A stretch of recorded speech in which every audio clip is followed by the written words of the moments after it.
ನಮಸ್ಕಾರ ವೀಕ್ಷಕರೆಲ್ಲರಿಗೂ ಶುಭೋದಯ. Colgate morning ಮಂತ್ರ ವಿಶೇಷ ಕಾರ್ಯಕ್ರಮಕ್ಕೆ ಆತ್ಮೀಯ ಸ್ವಾಗತ ಸುಸ್ವಾಗತ. ಶುಭ ಶುಕ್ರವಾರದ ಈ ಸುದಿನದಂದು ಏನೆಲ್ಲ ವಿಶೇಷ ಮಾಹಿತಿ ಇದೆ ತಿಳಿಯೋ ಸಮಯ ಆಗಿದೆ. ಆದರೆ ಅದಕ್ಕೂ ಮುಂಚೆ ಗುರುಗಳನ್ನ ಕಾರ್ಯಕ್ರಮಕ್ಕೆ ಬರಮಾಡ್ಕೊಂಡ್ಬಿಡೋಣ. ಶ್ರೀಯುತರು ಮಂತ್ರ ಯೋಗ ಹಾಗೂ ಮುದ್ರಾ ಯೋಗ ಪ್ರಾವೀಣರು, ಬೆಂಗಳೂರಿನ ಮಲ್ಲೇಶ್ವರಂನ ಶ್ರೀ ಶಿರಡಿ ಸಾಯಿ ಭಿಕ್ಷಾ ಕೇಂದ್ರ ಸಂಸ್ಥೆಯ ಸಂಸ್ಥಾಪಕರು ಹಾಗೂ ಅಧ್ಯಕ್ಷರು ಆಗಿ ಕಾರ್ಯನಿರ್ವಹಿಸುತ್ತಿರುವಂತಹ ನಿಮ್ಮೆಲ್ಲರ ನೆಚ್ಚಿನ ಅಚ್ಚುಮೆಚ್ಚಿನ ಶ್ರೀ ಶ್ರೀ ಲಕ್ಷ್ಮೀ ಶ್ರೀನಿವಾಸ ಗುರುಜಿಯವರು ನಮ್ಮೊಂದಿಗೆ ಕಾರ್ಯಕ್ರಮದಲ್ಲಿದ್ದಾರೆ. ಗುರುಜಿ, ಎಲ್ಲರ ಪರವಾಗಿ ಕಾರ್ಯಕ್ರಮಕ್ಕೆ ಆತ್ಮೀಯ ಸ್ವಾಗತ. ಶ್ರೀ ಗುರುಭ್ಯೋ ನಮಃ. ಹರಿ ಓಂ. ಎಲ್ಲರಿಗೂ ನನ್ನ ನಮಸ್ಕಾರ. ಗುರುಜಿ, ಶುಕ್ರವಾರ ಇಂದು ವಿಶೇಷ ಮಾಹಿತಿಯ ಮಹಾಪುರ ಅಂತಾನೆ ಹೇಳ್ಬೋದು. ಏನೆಲ್ಲ ಮಾಹಿತಿ ತಿಳಿಸ್ಕೊಡ್ತಿದ್ದೀರಾ ಗುರುಜಿ? ಇವತ್ತಿನ ಒಂದು ಶುಕ್ರವಾರ ದಿವಸ ನಾನು ಭದ್ರಕಾಳಿ ಪ್ರತ್ಯಂಗಿರ ಮತ್ತು ಮಹಾಪ್ರತ್ಯಂಗಿರರ ಬಗ್ಗೆ ಮುದ್ರೆ ಮತ್ತು ಮಂತ್ರವನ್ನು ನಾನು ತಿಳಿಸೋಕ್ಕೆ ಇಷ್ಟಪಡ್ತೀನಿ.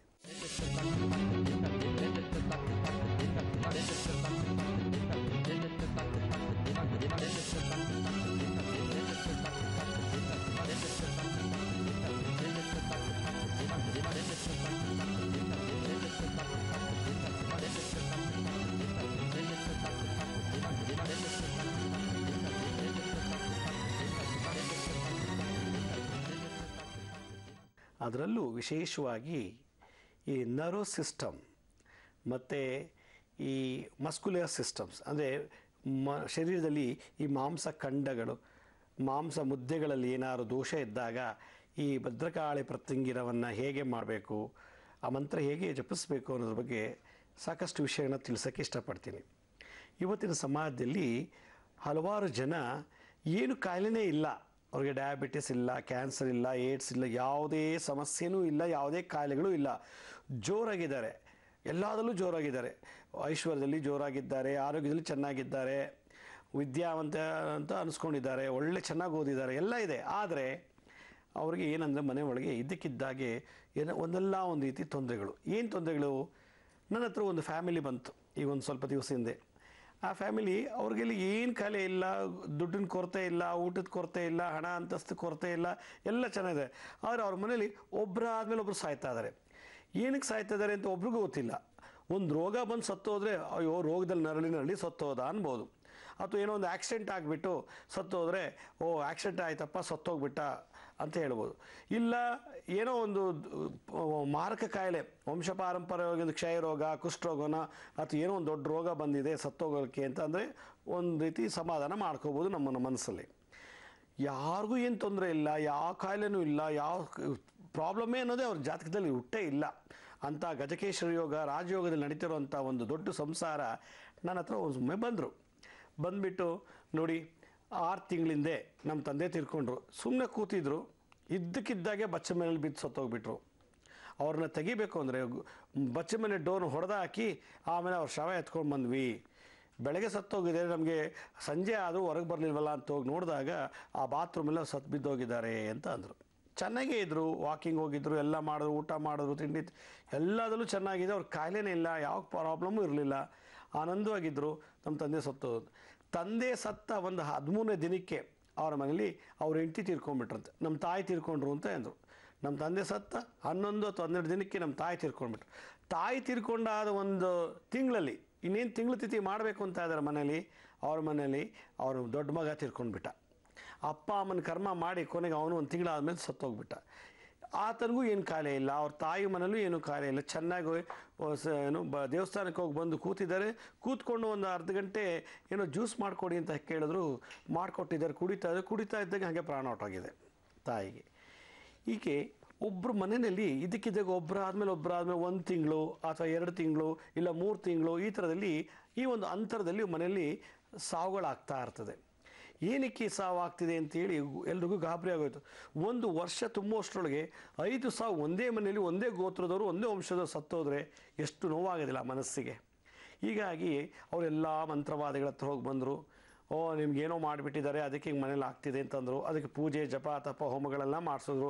ನಿಮ್ಮ ತಂದೆ ಸತ್ತಿದ್ದು ಗಳಿಗೆ ಸರಿ ಇಲ್ಲ, ಮನೆ ಖಾಲಿ ಮಾಡು ಅಂತ ಇನ್ನೊಬ್ರು ಹೇಳಿದ್ರು.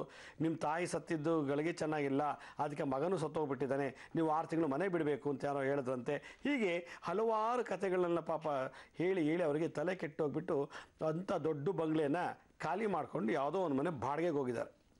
ಬಾಡಿಗೆಗೆ ಹೋದರೂ ಕೂಡ ಅಲ್ಲಿ ಆ ಮನೆಯಲ್ಲಿ ದೊಡ್ಡವ್ರಿಗೆ ಯಾರಿಗೂ ತೊಂದರೆ ಆಗ್ತಿಲ್ಲ, ಆ ಮನೆ ಮಕ್ಕಳುಗಳಿಗೆ ಎಲ್ಲರೂ ರೋಗ ಅಂತ ಶುರುವಾಯಿತು. ಏನು ರೋಗ?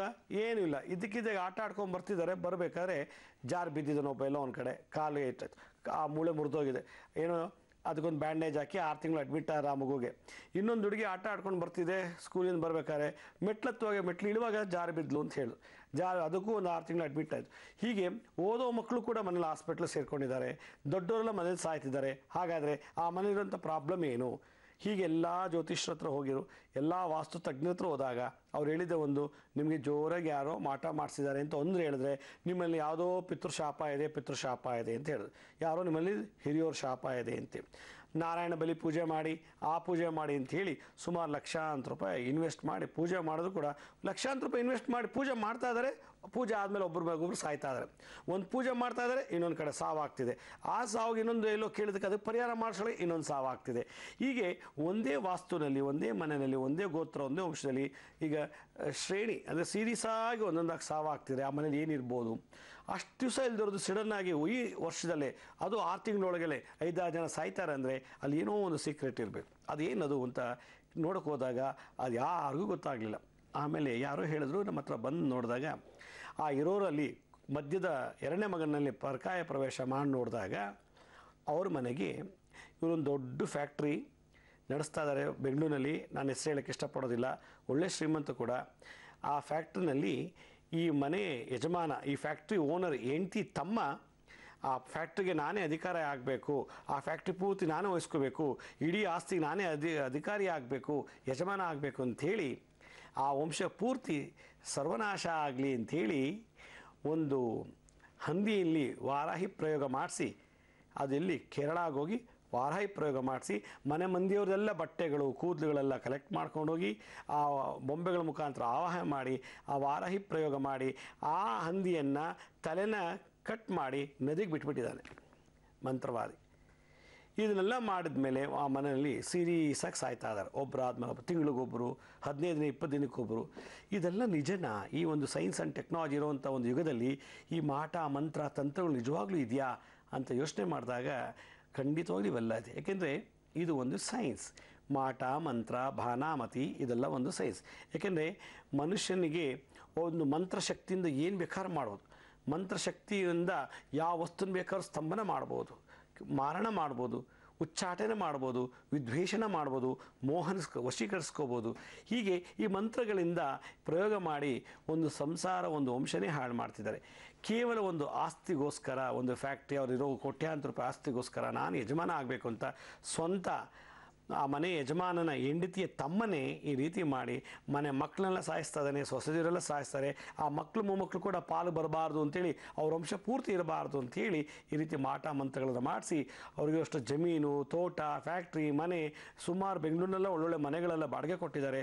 ಇದಕ್ಕೆಲ್ಲ ನಾನೇ ಅಧಿಪತಿ ಆಗಬೇಕು, ಅವರು ನಾನೇ ಇದಕ್ಕೆಲ್ಲ ಆಸ್ತಿಗೆ ಒಡೆ ಆಗಬೇಕು ಅಂತ ಆಸೆಯಿಂದ ಈ ಮಂತ್ರವಿದ್ಯೆಯನ್ನು ಅಂದರೆ ಭಾನಾಮತಿ ಪ್ರಯೋಗ ಮಾಟಗಳನ್ನು ಮಾಡಿಸಿ ಆ ವಂಶವನ್ನೇ ಹಾಳು ಮಾಡ್ತಿರೋಂಥ ಒಂದು ವಿಶೇಷವಾದಂಥ ಸ್ಟೋರಿ ಇದು.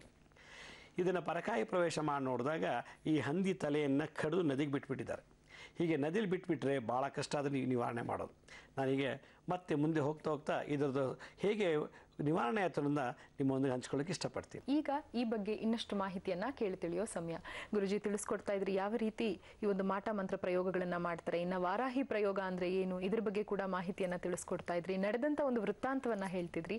ಮತ್ತಷ್ಟು ಮಾಹಿತಿ ತಿಳಿಸ್ಕೊಡಿ ಗುರುಜಿ. ಹೀಗೆ ಒಂದು ದೊಡ್ಡ ಸಂಸಾರನ ಹಾಳು ಮಾಡಬೇಕು ಅಂತ ಮನೆ ಆ ಒಂದು ರಕ್ತ ಸಂಬಂಧಿನೇ ಕೂಡ ಈ ಆಸ್ತಿ ಮಾಡೋದು ಕೂಡ ಕಷ್ಟ ಇರುತ್ತೆ.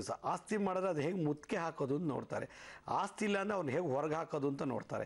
ಹೀಗೆ ಇವು ಎದುರುಗಡೆ ಬಂದು ಹೋರಾಟ ಮಾಡೋದಿಲ್ಲ. ಅಟ್ಲೀಸ್ಟ್ ನನಗೆ ಇಂಥದ್ದು ಆಸ್ತಿ ಕೊಡಿ, ನನಗಿಷ್ಟು ಆಸ್ತಿ ಬರ್ಕೊಡಿ ಅಂತ ಕೇಳಿದ್ರೆ ಏನೋ ಅದು ಒಳ್ಳೆ ಮನಸ್ಸಲ್ಲಿ ಏನೋ ಬರ್ಕೊಡ್ಬೋದು. ಆದರೆ ಹಿಂದ್ಗಡೆಯಿಂದ ಬೆನ್ನಿಗೆ ಚೂರಿ ಆಗ್ತದೆ. ಅದೇ ಮನೇಲಿ ಊಟ ಮಾಡಿ ಅಲ್ಲೇ ಬೆಳೆದು ಸ್ವಂತ ಅಕ್ಕನ ಗಂಡನೇ ಸಾಯಿಸಿ, ಸ್ವಂತ ಅಕ್ಕನ ಮಕ್ಕಳನ್ನೇ ಸಾಯಿಸಿ ತಾನೇ ಆ ಮನೆಗೆ ಆ ಆಸ್ತಿಗೆ ಐಶ್ವರ್ಯವಂತನಾಗಬೇಕು ಅನ್ನೋ ಒಂದು ಈ ಮನಸ್ಸಿಗೆ ಬಂದಾಗ ಮನುಷ್ಯ ಎಂಥ ಕೆಟ್ಟ ಕೆಲಸ ಮಾಡೋಕ್ಕೂ ರೆಡಿ ಆಗ್ತಾನೆ.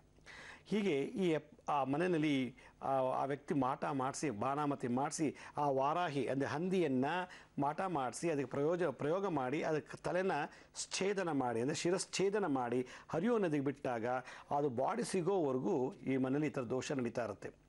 ಯಾರ ಮನೆಯಲ್ಲಿ 1 ವರ್ಷ ತುಂಬುವಷ್ಟರೊಳಗೆ ಸುಮಾರು 2-3 ಸಾವುಗಳಾಗುತ್ತೋ, ಯಾವ ಕಾಯಿಲೆನೂ ಇಲ್ದೇ, ಯಾವ ಅಪಘಾತಗಳು ಆಗದೇ, ಯಾವುದೇ ರೀತಿ ದುಷ್ಪರಿಣಾಮ ಅಂದರೆ ರೋಗ ರುಜಿನಗಳು ನರಳದೇ ಸಾಯ್ತಾರೋ ಅಂಥ ಮನೆಯಲ್ಲಿ ಬಾನಾಮತಿ ಪ್ರಯೋಗ ಆಗಿದೆ ಅಂತ ಅರ್ಥ.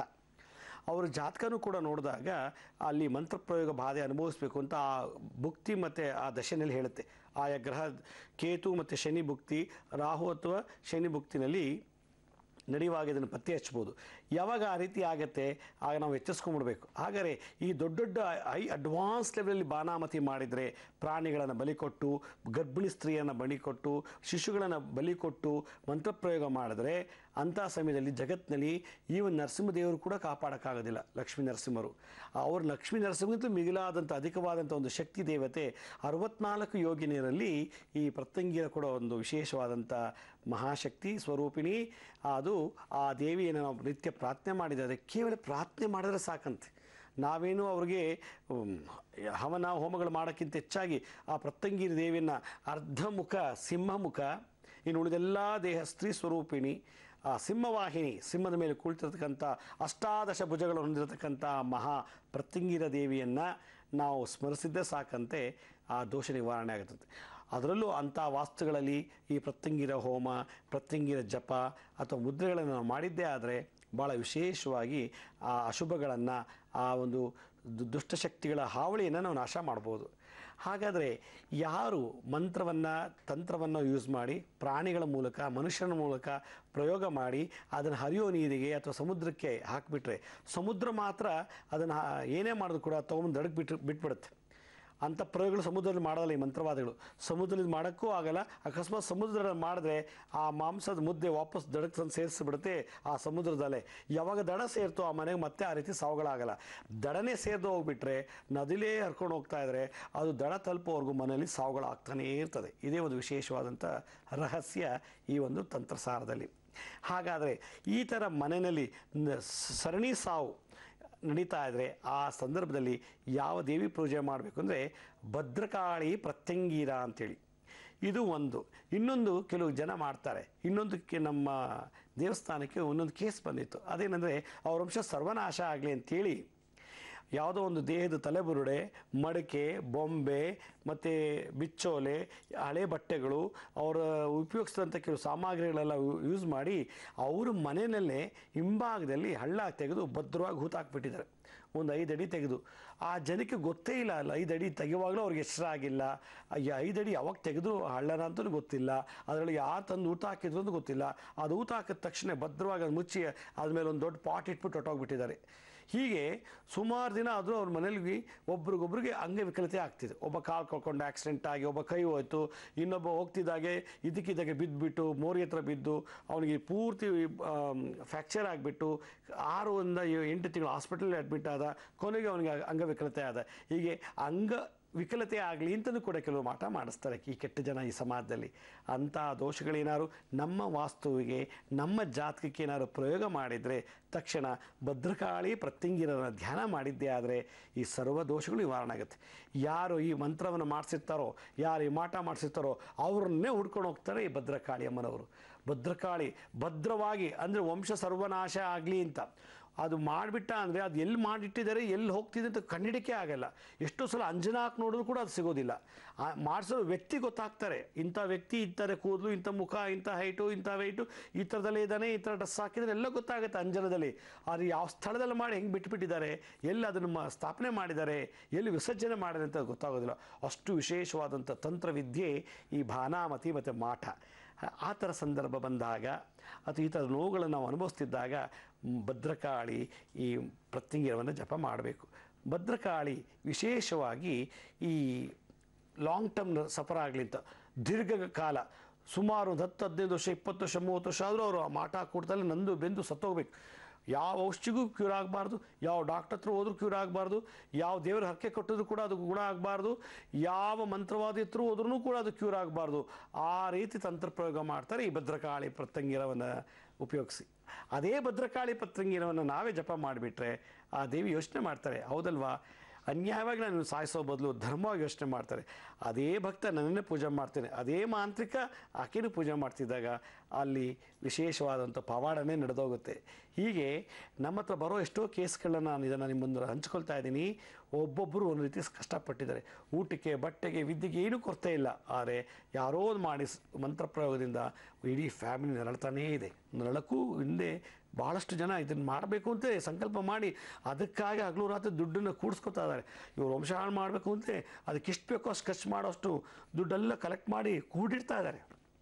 ಇವ್ರಿಗೆ ಮಂತ್ರ ಮಾಡಿ ಸಾಯಿಸ್ಬೇಕು, ಇವ್ರ ವಂಶ ಸರ್ವನಾಶ ಮಾಡಬೇಕು, 10 ಲಕ್ಷ ಸರಿ ಅದಕ್ಕೆ ಫೀಸ್ ಕೊಟ್ಟು ಮಂತ್ರವಾದಿ ಕೊಟ್ಟು ಅದನ್ನು ಮಾಟ ಮಾಡಿಸ್ಬೇಕು ಅಂತ ಮನಸ್ಸಲ್ಲಿ ಸಂಕಲ್ಪ ಮಾಡ್ಕೊಂಡವರು ಎಷ್ಟೋ ಜನ ಇದ್ದಾರೆ.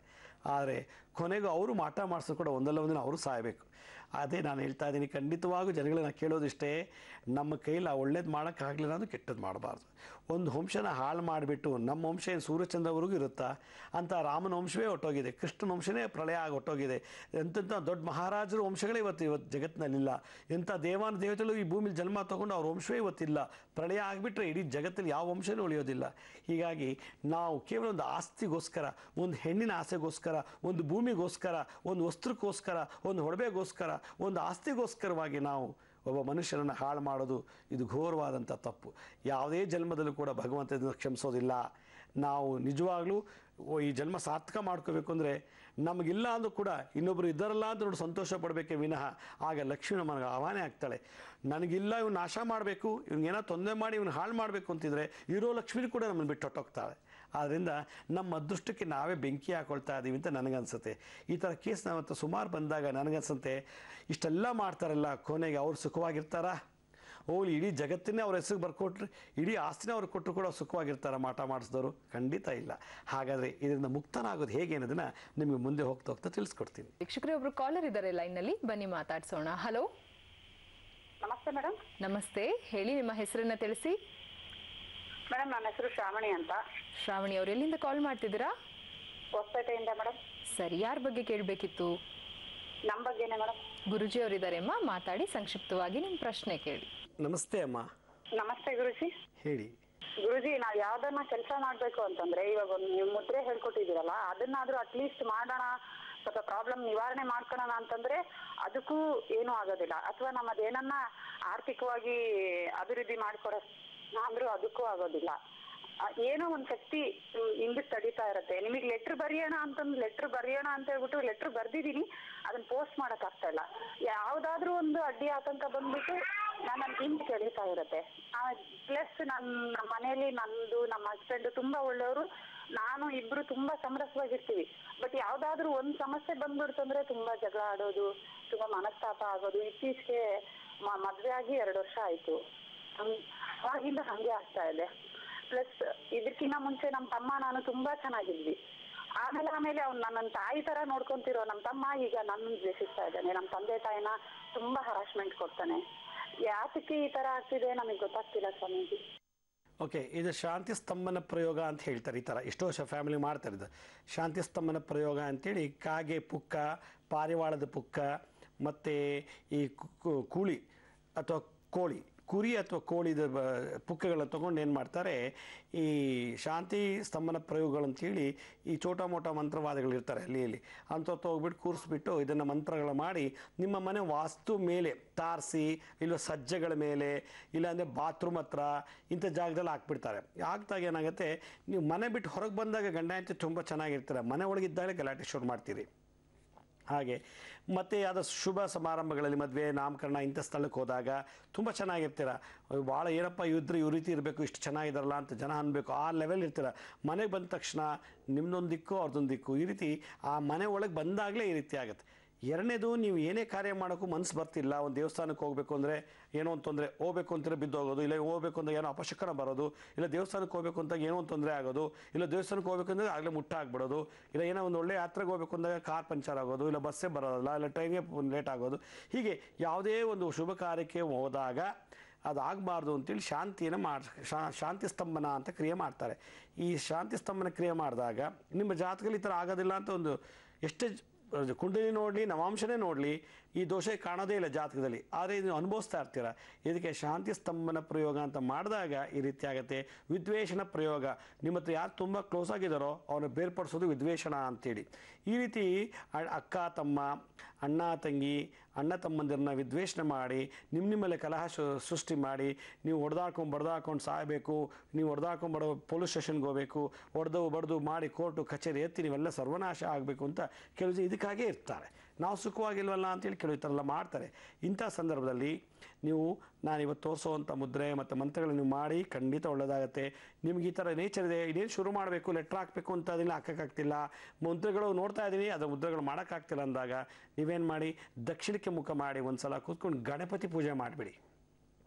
ದಕ್ಷಿಣಕ್ಕೆ ಮುಖ ಮಾಡಿ ಉತ್ತರಕ್ಕೆ ಗಣಪತಿನ ಇಟ್ಟು ಪೂಜೆ ಮಾಡಿದ್ರೆ ಇನ್ಮೇಲೆ ನೀವು ಏನು ಮುದ್ರೆ ಮಾಡಬೇಕು ಅಂತಲೂ ಸಲ್ಲಿಸೋಕ್ಕೆ ಶುರುವಾಗುತ್ತೆ. ಲೆಟ್ರ್ ಹಾಕಬೇಕು ಅಂತಿದ್ದೀರಾ, ಇಮ್ಮಿಡಿಯೇಟ್ ಲೆಟ್ರ್ ಬರೀಬೇಕು ಅಂತ ದಕ್ಷಿಣಕ್ಕೆ ಮುಖ ಮಾಡಿ ಒಂದು ಸಲ ಗಣಪತಿನ ಗರ್ಕೆಯಿಂದನೋ ಅಥವಾ ತುಂಬೆ ಹೂವಿನಿಂದಲೋ ಅಥವಾ ಕೆಂಪು ಪುಷ್ಪಗಳಿಂದ ನೀವು ಅರ್ಚನೆ ಮಾಡಿ ಖಂಡಿತ ಒಳ್ಳೆಯದಾಗತ್ತೆ. ಮತ್ತು ನಾವು ಇವತ್ತು ತೋರಿಸೋ ಮುದ್ರೆನೂ ಮಾಡಿ ಭಾಳ ವಿಶೇಷವಾಗಿ ಒಳ್ಳೆಯದಾಗತ್ತಮ್ಮ. ಧನ್ಯವಾದಗಳು ಕಾಲ್ ಮಾಡಿದ್ದಕ್ಕೆ. ವೀಕ್ಷಕರೇ, ಈಗ ಒಂದಷ್ಟು ಪತ್ರಗಳತ್ತ ಗಮನ ಹರಿಸೋಣ. ದಾವಣಗೆರೆಯಿಂದ ಗಣೇಶ್ ಅವರು ಪತ್ರವನ್ನ ಬರೆದಿದ್ದಾರೆ. ಅವರ ಪ್ರಶ್ನೆ ಏನು ನೋಡೋಣ. ಗುರುಜಿ, ಗಣೇಶ್ ಅವರು ಹೇಳ್ತಾ ಇದ್ದಾರೆ, ಮಗನ ಬಗ್ಗೆ ಕೇಳಬೇಕಾಗಿತ್ತು. 2 ವರ್ಷಗಳಿಂದ ಖಾಸಗಿ ಕಂಪನಿಯೊಂದರಲ್ಲಿ ಕೆಲಸ ಮಾಡ್ತಾ ಇದ್ದು ಪರ್ಮನೆಂಟ್ ಆಗ್ತಾ ಇಲ್ಲ ಇನ್ನ ಈವರೆಗೂ. ಇದಕ್ಕೆ ಏನ್ ಮಾಡಬೇಕು ದಯವಿಟ್ಟು ತಿಳಿಸಿ, ಅವನ ಭವಿಷ್ಯ ಹೇಗಿದೆ ಅಂತ ಕೇಳಿದರೆ. ಜೊತೆಗೆ ಇನ್ನೊಂದು ಪ್ರಶ್ನೆಯನ್ನ ಇಟ್ಟಿದ್ದಾರೆ, ಈವರೆಗೂ ಕೂಡ ಸ್ವಂತ ಮನೆ ಅನ್ನುವಂತಹ ಭಾಗ್ಯ ನಮಗಿಲ್ಲ, ಇನ್ನಾದರೂ ನಮಗೆ ಭೂಮಿಯ ಋಣ ಇದೆಯಾ ಇಲ್ವಾ ತಿಳಿಸಿ. ಈಗ ನನಗೆ 52 ವರ್ಷ ವಯಸ್ಸಾಗಿದೆ, ಎಲ್ಲರಂತೆ ನಾವು ಕೂಡ ಮನೆ ಕಟ್ಟಿ ಸಂಸಾರ ಮಾಡ್ತೀವೋ ಇಲ್ವೋ ಅನ್ನೋದನ್ನ ತಿಳಿಸ್ಕೊಡಿ. ಈ ಎಲ್ಲಾ ಸಮಸ್ಯೆಗಳು ಮಂತ್ರ ಪ್ರಯೋಗದಿಂದ ಆಗ್ತಾ ಇದೆಯಾ, ಮಾಟ ಆಗಿದೆಯಾ ಅಥವಾ ಪಿತೃಶಾಪವೋ, ಒಂದು ಪರಿಹಾರವನ್ನ ಸೂಚಿಸಿ ಅಂತ ಕೇಳಿದ್ದಾರೆ. ಉದ್ಯೋಗ ಕಾಯಂ ಆಗಿಲ್ಲ, ಪರ್ಮನೆಂಟ್ ಆಗಿಲ್ಲ, ಮತ್ತು ಮನೆ ಕಟ್ಟಬೇಕು, ಸೈಟ್ ತೊಗೋಬೇಕು ಅನ್ನೋ ಆಸೆ ಜಾತಕದಲ್ಲಿ ಗಜಕೇಶ್ವರಿ ಯೋಗ ಇದ್ದರೆ ಮಾತ್ರ. ಗಜಕೇಶ್ವರಿ ಯೋಗ ಯಾರಿಗಿದೆಯೋ ಅವರು ಒಂದು ಉದ್ಯೋಗದಲ್ಲಿ ಪರ್ಮನೆಂಟಾಗಿ 30, 40, 50 ವರ್ಷ ಇದ್ದು ರಿಟೈರ್ಡ್ ಆಗ್ತಾರೆ. ಹಾಗೆ ಗಜಕೇಶ್ವರಿ ಯೋಗ ಯಾಗಿರ್ತದೋ ಅಂಥವ್ರಿಗೆ ಸ್ವಂತ ಮನೆಗಳಾಗತ್ತೆ. ಈ ಥರ ದೋಷ ಎಷ್ಟೋ ಜನಕ್ಕೆ ಇರೋದಿಲ್ಲ, ಅಂದರೆ ಈ ಒಂದು ಯೋಗ ಇರೋದಿಲ್ಲ ಕೆಲವರಿಗೆ. ಆ ಥರ ಇದ್ದಾಗ ನೀವೇನು ಮಾಡಬೇಕು, ಪ್ರೇ ಮಾಡಿ ಭಗವಂತನ ಆಶೀರ್ವಾದ ಮಾಡಿಕೊಂಡು ತೊಗೋಬೇಕು ಕೆಲವು ಟೈಮ್. ಅದಕ್ಕೋಸ್ಕರ ನಿಮಗೆ ಕೆಲಸ ಕಾಯಂ ಆಗಲಿ ಮತ್ತು ಮನೆ ಕಟ್ಟಬೇಕು ಅನ್ನೋ ಒಂದು ಆಸೆ ಇದೆ, ಅದು ಈಡೇರಲಿ ಅನ್ನೋದಾಗಿದ್ದರೆ ನೀವು ದಿನನಿತ್ಯ ಬ್ರಾಹ್ಮಿ ಮುಹೂರ್ತದಲ್ಲಿ ಕುಬೇರ ಮುದ್ರೆ ಧಾರಣೆ ಮಾಡಿ ನೋಡಿ. ಹೆಬ್ಬೆಟ್ಟಿನ ಮೇಲೆ ಈ ಹೆಬ್ಬೆಟ್ಟಿನ ಬುಡಭಾಗ, ಇದಕ್ಕೆ ಶುಕ್ರಗ್ರಹ ಅಂತಾರೆ, ಅದರಲ್ಲಿ ಕಿರು ಬೆರಳು ಮತ್ತು ಉಂಗುರ ಬೆರಳು ಪ್ರೆಸ್ ಮಾಡಿ ಆ ಹೆಬ್ಬೆಟ್ಟ ಮೇಲೆ ತೋರು ಬೆರಳು ಮತ್ತು ಮಧ್ಯದ ಬೆರಳನ್ನು ಇಟ್ಟಾಗ ಅದು ಕುಬೇರ ಮುದ್ರೆ ಆಗುತ್ತೆ. ಈ ಶುಕ್ರ, ಗುರು ಮತ್ತು ಶನಿ ಗ್ರಹಗಳ ಬೆರಳುಗಳು ಆಕಾಶ ನೋಡಬೇಕು. ಈ ರೀತಿ ಮೇಲೆ ಆಕಾಶ ನೋಡ್ತಾ ತೊಡೆ ಮೇಲೆ ಇಟ್ಕೊಂಡ್ಬಿಟ್ಟು ಹೀಗೆ ಅಥವಾ ಮಂಡಿ ಮೇಲೆ ಇಟ್ಕೊಂಡು ಓಂ ಯಕ್ಷಾಯ ಕುಬೇರಾಯ ವೈಶ್ರವಣಾಯ ಧನಾಧಾನ್ಯಾಧಿಪತಯೇ ಧನಾಧಾನ್ಯ ಸಮೃದ್ಧಿಯೇ ದಾಪಯ ಸ್ವಾಹ. ಓಂ ಯಕ್ಷಾಯ ಕುಬೇರಾಯ ವೈಶ್ರವಣಾಯ ಧನಾಧಾನ್ಯಾಧಿಪತಯೇ ಧನಾಧಾನ್ಯ ಸಮೃದ್ಧಿಯೇ ಧಾಪಯ ಸ್ವಾಹ ಅಂತ ಈ ಮಂತ್ರ ಜಪ ಮಾಡಿ 2 ಸಲ 48 ದಿವಸ 1 ಮಂಡಲಗಳ ಕಾಲ ಕುಬೇರ ಮುದ್ರೆ ಧಾರಣೆ ಮಾಡಿ ನಾನು ಹೇಳಿದಂಥ ಮಂತ್ರವನ್ನು ಜಪ ಮಾಡಿದ್ದೆ ಆದರೆ ಉದ್ಯೋಗ ಕಾಯಂ ನೀವು ಮಾಡ್ತಾ ಜಾಗದಲ್ಲಿ ಕಾಯಂ ಆಗ್ಬೋದು, ಇಲ್ಲ ಆ ಉದ್ಯೋಗ ರಿಸೈನ್ ಮಾಡಿ ಕಾಯಂ ಪರ್ಮನೆಂಟ್ ಜಾಬ್ ಸಿಗುವಂಥ ಅವಕಾಶವೂ ಉಂಟು. ಎಷ್ಟೋ ಜನಕ್ಕೆ ಆಗಿದೆ. ನಾನು ಮನೆ ಕಟ್ಟಬೇಕು ಮಂತ್ರ ಜಪ ಆದಮೇಲೆ ಕೊನೆಯಲ್ಲಿ ಪ್ರಾರ್ಥನೆ ಮಾಡಿ ನನಗೆ ಸ್ವಗೃಹ ಪ್ರಾಪ್ತಿ ಆಗಲಿ, ಸ್ವಂತ ಮನೆ ಪ್ರಾಪ್ತಿ ಆಗಲಿ ಅಂತ ಜಪ ಮಾಡಿದ್ದೆ. ಅದು ಕುಬೇರ ಮೂಲದಿಂದ ಭಾಳಷ್ಟು ವಿಶೇಷವಾಗಿ ಆಶೀರ್ವಾದ ಆಗುತ್ತೆ. ಈ ಮುದ್ರೆ ಮಾಡುವಾಗ ನಿಮಗೆ ದೊಡ್ಡ ಮಂತ್ರ ಹೇಳೋಕ್ಕಾಗಲಿಲ್ಲ ಅಂದರೆ ಓಂ ಕುಬೇರಾಯ ನಮಃ, ಓಂ ಕುಬೇರಾಯ ನಮಃ, ಓಂ ಕುಬೇರಾಯ ನಮಃ ಅಂತ ಜಪ ಮಾಡಿ ಖಂಡಿತ ನಿಮಗೆ ನಿಮ್ಮ ಇಷ್ಟಾರ್ಥ ನೆರವೇರುತ್ತೆ. ಪತ್ರ ಬರೆದಿದ್ದಕ್ಕೆ ಧನ್ಯವಾದಗಳು. ಕಾಲರ್ ಒಬ್ರು ಲೈನ್ ನಲ್ಲಿದ್ದಾರೆ, ಬನ್ನಿ ಮಾತಾಡ್ಸೋಣ. ಹಲೋ. ಹಲೋ, ನಮಸ್ತೆ. ಮೇಡಮ್. ನಮಸ್ತೆ ಮೇಡಮ್. ನಮಸ್ತೆ ಅಮ್ಮ, ಹೇಳಿ ನಿಮ್ಮ ಹೆಸರನ್ನ ತಿಳಿಸಿ. ನನ್ನ ಹೆಸರು ವಿಮ್ಲಾ ಅಂದ್ಬಿಟ್ಟು. ಎಲ್ಲಿಂದ ಕಾಲ್ ಮಾಡ್ತಿರೋದು ವಿಮ್ಲಾ ಅವರೇ? ನಾವು ಬೆಂಗಳೂರಿಂದ ಕಾಲ್ ಮಾಡ್ತೀವಿ. ಸರಿ, ಯಾರ ಬಗ್ಗೆ ಕೇಳಬೇಕಿತ್ತು? ನಮ್ಮ ಮನೆ ಬಗ್ಗೆನೇ ಕೇಳಬೇಕಿತ್ತು. ಗುರುಜಿ ಅವರಿದ್ದಾರೆ ಅಮ್ಮ, ಮಾತಾಡಿ ಸಂಕ್ಷಿಪ್ತವಾಗಿ ನಿಮ್ಮ ಪ್ರಶ್ನೆ ಕೇಳಿ. ಓಕೆ. ನಮಸ್ಕಾರ ಅಮ್ಮ. ನಮಸ್ತೆ ಗುರುಜಿ. ಹೇಳಿ. ನಾವು ನೋಡ್ತಾ ಇರ್ತೀವಿ ನಿಮ್ದು ಮುದ್ರೆ ಇದೆಲ್ಲ ಪ್ರೋಗ್ರಾಮು. ಡೈಲಿ ನೋಡ್ತೀರಾ? ಹೌದು ಸರ್, ನೋಡ್ತಾ ಇರ್ತೀನಿ. ಹೇಗೆ ಬರ್ತಾ ಇದೆ ಮುದ್ರೆ ಕಾರ್ಯಕ್ರಮ? ತುಂಬಾ ಚೆನ್ನಾಗಿದೆ. ನಾವು ಮಿಸ್ ಮಾಡ್ದಿರ ನೋಡ್ತೀವಿಲ್ಲ. ತುಂಬಾ ಅಂದ್ರೆ ಯಾವ ಥರ? ನಮ್ಗೆಲ್ಲ ಆ ಥರ ಎಲ್ಲ ಅನುಕೂಲ ಆಗ್ತಿದೆ. ಯಾವ ಥರ ಮಾಡಬೇಕು ಅಂತ ಗೊತ್ತಾಗ್ತಿಲ್ಲ. ನಮ್ಮ ಮನೇಲಿ ತುಂಬಾ ಪ್ರಾಬ್ಲಮ್ ಆಗಿದೆ. ಅಂದರೆ ಮುದ್ರೆ ಯಾವ ಥರ ಮಾಡಬೇಕು ಅನ್ನೋದು ಗೊತ್ತಾಗ್ತಿಲ್ವಾ? ತೊಂದರೆ ಇದೆಯಾ ಅಂತನಾ ಅಥವಾ ನಿಮ್ಮ ಪರ್ಸನಲ್ ಪ್ರಾಬ್ಲಮ್ಮಾ? ನಮ್ಮ ಪರ್ಸನಲ್ ಮನೇಲೂ ಪ್ರಾಬ್ಲಮ್ ಆಗಿದೆ. ನೀವು ಹೇಳೋದೆಲ್ಲ ನಾವು ಮಾಡ್ತಾ ಇದ್ದೀವಿ ಸರ್. ಗುಡ್. ಸೊ ನಾವು ಹೇಳಿದ್ದೆಲ್ಲ ಮಾಡ್ತಿದ್ರೆ ಇಲ್ಲ ಅಷ್ಟು ಒಳ್ಳೇದಾಗಿರ್ಬೇಕಲ್ವಾ? ಆಗ್ತಾ ಇದೆ. ನಾವು ನಮ್ಮ ಮನೆಯವರು ಎಲ್ಲ ಸ್ವಲ್ಪ ಜ್ಯೋತಿಷ್ಯದೆಲ್ಲ ಹೇಳ್ತಾರೆ. ಆ ಥರ ಎಲ್ಲ ಮಾಡ್ಕೊಂಡು ಹೋಗ್ತಾ ಇದೀವಿ. ಆದ್ರೆ ನಮ್ಮ ಮನೇಲಿ ತುಂಬಾ ಇದ್ದಕ್ಕಿದ್ದಂಗೆ ಪ್ರಾಬ್ಲಮ್ ಸ್ಟಾರ್ಟ್ ಆಗ್ತಿದೆ. ಸೊ ಅಲ್ಲಿಗೆ ನಿಮ್ಮ ಯಜಮಾನ ಜ್ಯೋತಿಷ್ಯ ಹೇಳ್ತಾರೆ ಅಂತ ಆಯ್ತು. ಹೌದು ಸರ್, ಹೌದು ಗುರುಜಿ, ಹೇಳ್ತಾರೆ. ನಾವು ಅವ್ರು ಹೇಳ್ದಾಗ ತಿಳ್ಕೊಂಡು ಮಾಡ್ತಾ ಇರ್ತೀವಿ. ನೀವೆಲ್ಲಿದ್ದು ಎಲ್ಲ ನಾನು ಟಿವಿಲಿ ನೋಡ್ಕೊಂಡು ಎಲ್ಲ ಮಾಡ್ತಾ ಇರ್ತೀವಿ. ನಮ್ಮ ಕಂಕ್ಳಲ್ಲೇ ಕೂಸಿಟ್ಕೊಂಡು ಊರೆಲ್ಲ ಹುಡ್ಕಿದ್ರು ಅಂತ ಮನೇಲೆ ಒಳ್ಳೆ ವಿದ್ಯಾವಂತ ಜ್ಯೋತಿಷ್ ಇರುವಾಗ ನಮ್ಮನ್ನು ಮಾಡೋದು ಗುರುಜಿ. ಆದ್ರೆ ಅದೇ ಹೇಳ್ತಾರೆ, ಆದ್ರೂ ನಮ್ಗೆ ಮನೇಲಿ ತುಂಬಾನೇ ಪ್ರಾಬ್ಲಮ್ ಆಗ್ತಿದೆ. ನಮ್ಮ ಮನೆಗೆ ಒಂದು ಇದ್ದಕ್ಕಿದ್ದಂಗೆ ಒಂದು ಆಮೆ ಬಂತು, ಒಂದು 2 ವರ್ಷದ ಹಿಂದೆ. ಏನ್ ಬಂತು? ಆಮೆ ಮನೆ ಬಾಗ್ಲಲ್ಲಿ ಬಂದು ಕೂತಿತ್ತು. ನನಗೆ ಗೊತ್ತಾಗಿಲ್ಲ. ಬೆಳಗ್ಗೆ ಎದ್ದು ಬಂದು ನೋಡಿದ್ರೆ ಆಮೆ. ಮತ್ತೆ ನಾವೇನ್ ಮಾಡಿದ್ವಿ, ಒಂದು ಟ್ಯಾಂಕ್ ಮಾಡಿ ಮುಂದೆ ನೀರಲ್ಲಿ ಹಾಕಿ ಬಿಟ್ಟಿದ್ವಿ. ಇದ್ದಕ್ಕಿದ್ದಂಗೆ ಅದು ಸತ್ತೋಯ್ತು. ಏನಾಯ್ತು ಅಂತಾನೆ ಗೊತ್ತಿಲ್ಲ. ಇದಕ್ಕಿದ್ದಂಗೆ ನೀರೆಲ್ಲ ಹಿಂರೋಗ್ಬಿಟ್ಟು ಎಲ್ಲ ಸತ್ತೋಗ್ಬಿಡ್ತು. ಅದಾದ್ಮೇಲೆ ಇದಕ್ಕಿದ್ದಂಗೆ ನಮ್ಮ ಮನೆಯಲ್ಲಿ ನನ್ನ ಒಡವೆಗಳೆಲ್ಲ ಕಳ್ದೋಯ್ತು. ಸ್ವಲ್ಪ ದಿನಕ್ಕೆ ನನ್ನ ಮಗಳಿಗೆ ಮದುವೆ ಆಗಿ ಮಗು ಆಯ್ತು. ಮಗು ಒಂದ್ 2 ತಿಂಗಳಿದ್ರೆ ಮನೇಲಿ ತುಂಬಾ ಗಲಾಟೆ ಜಗಳ ಈ ತರ ಶುರುವಾಯ್ತು. ಯಾರೋ ಬರೋದು ಹೋಗೋದು 2-3 ಮಾಡಿದ್ರು. ಒಡವೆನೂ ಕಳ್ದೋಗಿದ್ದು ಗೊತ್ತಾಗಿಲ್ಲ, ಏನಿಲ್ಲ. ಮಗುಗೆ ಹೊಟ್ಟೆನಲ್ಲಿ ಟಾಯ್ಲೆಟ್ ಹೋದ್ರೆ ಕೂದ್ಲು ಬರಕ್ ಶುರುವಾಯ್ತು. ಗೊಂಚಲು ಕೂದ್ಲು ತರ ಬರ್ತಾ ಇತ್ತು ಟಾಯ್ಲೆಟ್ ಅಲ್ಲಿ. ಡಾಕ್ಟರ್ಗೆಲ್ಲ ಕೇಳಿದ್ರೆ ಡಾಕ್ಟರ್ ಹೇಳಿದ್ರು ತುಂಬಾ ಈ ತರ ಕೇಸೇ ನೋಡಿಲ್ಲ ನಾವು, ಮಗುಗೆ ಈ ತರ ಆಗಿದೆ ಅಂತ ಏನೇನೋ ಮಾಡಿ ಮತ್ತೆ ಟ್ಯಾಬ್ಲೆಟ್ಸ್ ಎಲ್ಲ ಮಾಡಿ ಮಗುಗೆ ಸ್ವಲ್ಪ ವಾಸಿ ಆಯ್ತು. ಅವ್ರ ಮನೆ ಖಾಲಿ ಮಾಡ್ಕೊಂಡು ನಮ್ಮ ಮನೇಲೇ ಇದ್ರು. ಬೇರೆ ಕಡೆಗೆ ನಮ್ಮ ರಿಲೇಷನ್ ಅವ್ರ ಮನೆಗೆ ಹೋದ್ರು. ಹೋಗಿ ಅಲ್ಲೊಂದು 15 ದಿನ 20 ದಿನ ಇದ್ದಂಗೆ ನನ್ನ ಮಗನ್ಗೆ ಆಕ್ಸಿಡೆಂಟ್ ಆಗಿ ತಲೆಗೆ ತುಂಬಾ ಪೆಟ್ಟಾಗಿ ಉಳಿಯೋದೇ ಇಲ್ಲ ಅಂತ ಹೇಳಿದ್ರು.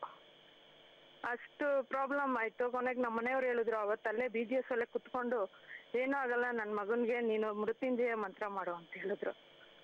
ನಾನು ನಿಂಗೆ ಎಷ್ಟು 1000 ಸರಿ ಆಗುತ್ತೋ ಅಷ್ಟು ಮಾಡು, ನನ್ನ ಮಗನ್ಗೆ ಏನೂ ಆಗೋದಿಲ್ಲ ಅಂತ ಮಾಡಿದ್ರು. ನಾವು ಮೃತ್ಯುಂಜಯ ಮಂತ್ರ ಮಾಡಿ ಎಲ್ಲ ಕಡೆ ಹೋಮ ಎಲ್ಲ ಕಟ್ಸಿ ಎಲ್ಲ ಪೂಜೆ ಎಲ್ಲ ಮಾಡಿದ್ವಿ. ಕೊನೆಗೆ ನನ್ನ ಮಗನ್ಗೆ 1 ತಿಂಗಳಲ್ಲಿ ಡಾಕ್ಟ್ರೇನೆ ಆಶ್ಚರ್ಯಪಟ್ರು. ಆ ಥರ ಎಲ್ಲ ವಾಸಿಯಾಗಿ ಇದಾಯ್ತು. ಸ್ಪೈನಲ್ ಕಾರ್ಡ್ ಆಪರೇಷನ್ ಆಯ್ತು, ಉಳಿಯೋದೇ ಇಲ್ಲ ಅನ್ನೋ ಮಟ್ಟದಲ್ಲಿ ಇದ್ದ. ಅದೆಲ್ಲ ಆದ್ಮೇಲೆ ಮನೆಯಲ್ಲಿ ಇದ್ದಕ್ಕಿದ್ದಂಗೆ ಈ ಥರ ಎಲ್ಲ ಜಗಳ ಆಯ್ತು. ಮಗಳು ಹೋದ್ಮೇಲೆ ನಮ್ಮ ಮನೆಯವ್ರಿಗೆ ಇದ್ದಕ್ಕಿದ್ದಂಗೆ ಟ್ರಾನ್ಸ್ಫರ್ ಆಗೋಯ್ತು ಬೆಂಗಳೂರಿಂದ. ಹಲೋ, ಕೇಳ್ತಾ ಇದೀನಿ, ಹೇಳಿ.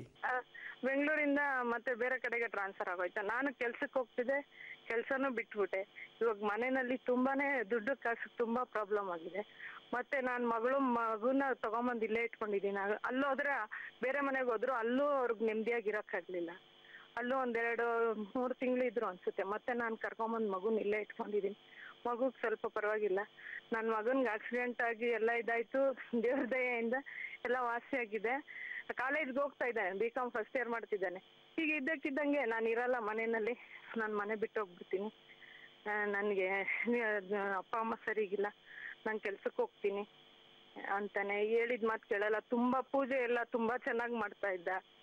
ಎಲ್ಲಾರು ಅಷ್ಟು ಮಾಡ್ತಿದ್ರು. ನಮ್ಮ ಮನೆಯವ್ರು ಯಾವ ತರ ಹೇಳ್ತಾರೋ ನಮ್ಮ ತಂದೆ ಆ ತರ ಮಾಡ್ತೀನಿ ಅಂತ ಇದ್ದಿದ್ದ ಹುಡುಗ ಈಗ ಇದ್ದಕ್ಕಿದ್ದಂಗೆ ಈ ತರ ಮಾಡ್ತಾನೆ. ಮನೆಯಲ್ಲಿ ತುಂಬಾ ದುಡ್ಡು ಕಾಸು ತೊಂದ್ರೆ. ನಮ್ಮ ಮನೆಯವ್ರಿಗೆ ಟ್ರಾನ್ಸ್ಫರ್ ಆಗ್ಬಿಟ್ಟಿದೆ. ನಾವು ಎಲ್ಲ ರೀತಿನೂ ಮಾಡ್ತಿದೀವಿ. ಏನ್ ಮಾಡ್ಬೇಕು ಅಂತಾನೆ ಗೊತ್ತಾಗ್ತಾ ಇಲ್ಲ. ಓಕೆ, ನಿಮ್ಮ ಈ ಎಲ್ಲ ಕಥೆನ ಕೇಳಿದ್ಮೇಲೆ ಇದರಲ್ಲಿ ತಂತ್ರ ಪ್ರಯೋಗ ಮಾಟಗಳು ಮಾಡ್ತಾರೆ.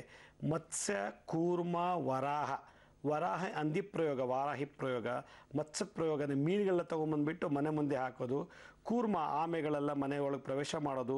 ಗೂಬೆ, ಸ್ಮಶಾನದಲ್ಲಿ ವಾಸ ಮಾಡೋ ಗೂಬೆ, ನಾಯಿ, ಹಕ್ಕಿಗಳು ಅಂದರೆ ಕಾಗೆ, ಮತ್ತು ಒಂದೊಂದು ಸಲ ಇದ್ದಕ್ಕಿದ್ದಾಗೆ ಬೆಕ್ಕುಗಳ ಮನೆ ಮುಖಾಂತರ ಮಾಡೋದು. ಇದೆಲ್ಲ ಪ್ರಯೋಗಗಳು ಮಾಡ್ತಾರೆ. ಮಾರ್ಜಲ ಹತ್ಯಾ ದೋಷ ಅಥವಾ ಮಾರ್ಜಲ ಪ್ರಯೋಗಗಳೆಲ್ಲ ಮಾಡ್ತಾರೆ. ಈ ರೀತಿ ಮಾಡಿದಾಗ ಮನೆಯಲ್ಲಿ ನಿಮ್ಮ ಜಾತಕದಲ್ಲಿ ಗ್ರಹಗಳು ಚೆನ್ನಾಗಿದ್ದರೂ ಕೂಡ ನಿಮ್ಮಲ್ಲಿ ಕಷ್ಟಗಳು ಶುರುವಾಗ್ಬಿಡುತ್ತೆ. ಇದಲ್ಲದೇ ಎಷ್ಟೋ ಒಂದು ಮನೆಗಳಲ್ಲಿ ಇದೆಲ್ಲ ನಡೀತದೆ. ಮನೆ ಮುಂದೆ ರಕ್ತ ಹಾಕೋದು, ಇಲ್ಲ ಸತ್ತಿರೋ ಮೀನು ತಂದು ಹಾಕಿರೋದು, ಇಲ್ಲ ಕುರಿನ ಕೂದು ಬಿಟ್ಟು ಬಲಿ ಹಾಕಿ ಹೋಗಿದಾಗ ಎಷ್ಟೋ ಜನ ಮನೆ ಮುಂದೆ. ಕೋಳಿ ಕೂಡ ಬಲಿ ಹಾಕ್ಬಿಟ್ಟು ಹೋಗ್ಬಿಡ್ತಾರೆ ಮನೆ ಮುಂದೆ. ಇದೆಲ್ಲ ಮಾಡೋದ್ಮೇಲೆ ಒಂದು ಸಲ ರಕ್ತ ಅಲ್ಲಿ ಬಂದು ನಿಂತ್ಕೊಳ್ತು ಅಂದರೆ ಭಾಳ ಕಷ್ಟ.